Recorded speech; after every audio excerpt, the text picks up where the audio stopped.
So where are we from the bottom? All right, because all the numbers I gave you are from the bottom of the demand side. Well, depending on what job data you use, and I'm going to use kind of an average between a household survey that's done by the government and a payroll survey that's done by the same government department, each with their own strengths and weaknesses. If you take the midpoint, we've added about 1.3 million jobs from the bottom. And the target is 10. And so therefore, the real question, if you think of this as a baseball game, this is real easy to describe. If we've added 1.3 and the target's 10, we just finished the first inning. You're 1/9 through, roughly. Fair enough? Second, like a baseball game, not every inning takes the same amount of time. Some innings go very rapidly, and some drag on forever. Well, the first inning was a slow inning, very slow inning. If you can think about, we've added 1.3, we're something like 20 months into that recovery, and we've only done 1.3, and I told you a normal year is 1.7, and a recovery year is 3.5, and tech boom is 4.5. It was a slow inning. A lot of foul balls, a lot of balls thrown. Question is, where do we go from here? Well, to answer that, you have to have some sense of why the inning was so slow. The inning was so slow, in my view, for the same reason we lost so many jobs, which is there were no rules in the economy. If I said to you what was one of the 3 or 4 fundamental strengths of the U.S. economy, in fact, it's such a fundamental strength of the U.S. economy that you don't even find it in most economic books because it's presumed to be so obvious. And that is a fairly stable, fairly predictable set of rules of how the economic game is done. Namely, you work, you get paid. You provide a service, you get paid. If you lose money, you lose money. If you lose all your money, you go out of business under the rules of the bankruptcy courts. Well, we decided all those rules were no longer any fun. But we forgot to tell people what the new rules were.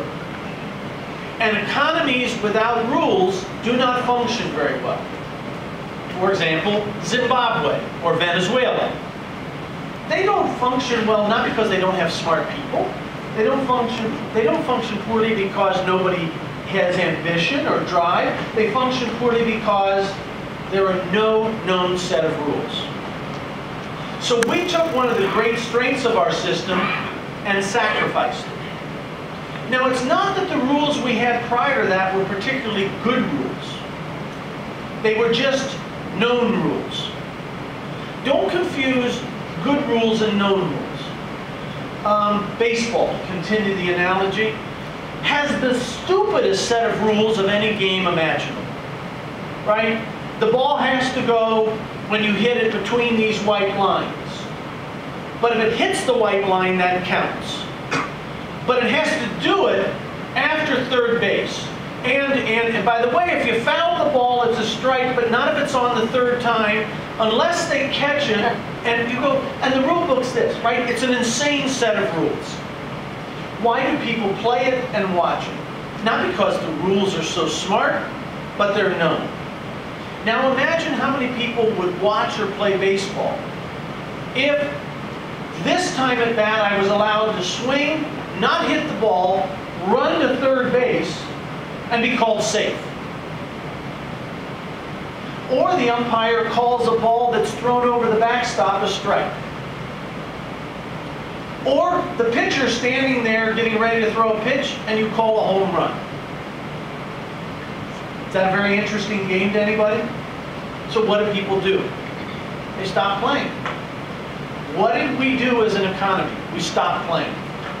Across the board, we stopped playing. And that's how you lost 8.4 million jobs. We would have lost some because of a normal recession. We'd have lost 2-3 million jobs. But when you throw out the rules, you throw out more than that. By the way, on the capital market side, gambling has the stupidest rules imaginable. Do any of you really understand craps? It's a 7 or 11 unless I throw it the second time, and then it's a height, you know, and who knows. But people play it because they can know the rules. Not that they're good rules. So we threw out the rules, and to this day we haven't fully added the rules back. By the way, you think that if you die this year, you don't pay an inheritance tax. Unless, in the next 31 days, they pass the bill that says you do. So you're sitting here 31 days away from the year being over, and you still don't know if your grandfather who died 9 months ago is going to have an inheritance tax on it. I'm taking that one not because it is the important one, but it's demonstrative. You've gone through the last 2 years not knowing what taxes are going to be next year. And you're sitting here 31 days away, and you still don't know what taxes are. And when Rosemary teaches her economics courses, tax policy and tax incentives and what they do are key to decision processes. Hugely key to decision processes of firms and individuals. And we don't know. By the way, if he goes bankrupt, Chapter 11 applies. If she goes bankrupt, maybe. Maybe not. I don't know. By the way, I still don't know. So until we get rules, things are going to go slow. And what do I mean by rules? Just basic stuff. Just basic stuff. So now let me paint out. I've always been a big fan of gridlock. Actually, there's 2 instances where I love gridlock. I love gridlock in Manhattan when I'm not here, because it keeps the rest of you on the island and away from polluting the world I live in, right? It kind of keeps those Manhattaners on the island. And the other is government. And the lovely thing about political gridlock is it enforces centrality. And it's not that centrality in and of itself is good, it's predictable. Centrality is predictable. Bipartisanship is much more predictable than single party. And we just found that out. And we found out that centrality is important. So I'm hopeful, not because of any individual who was elected. I believe the incoming people will be as venal, as dishonest, as hardworking, as intelligent, and as stupid as the people they replaced. It's not about the individuals.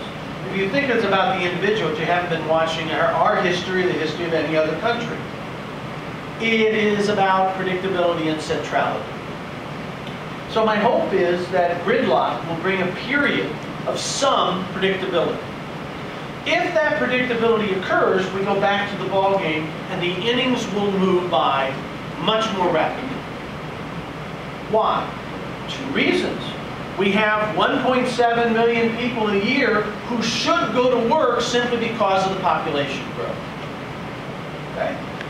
And by the way, if we can just do that, we're making great progress. And in fact, we need to add about 1.7 million people a year to the economy just to keep the unemployment rate at 9.5%. So if the unemployment rate is to stay at 9.5% a year, we basically have to add 1.7 million jobs.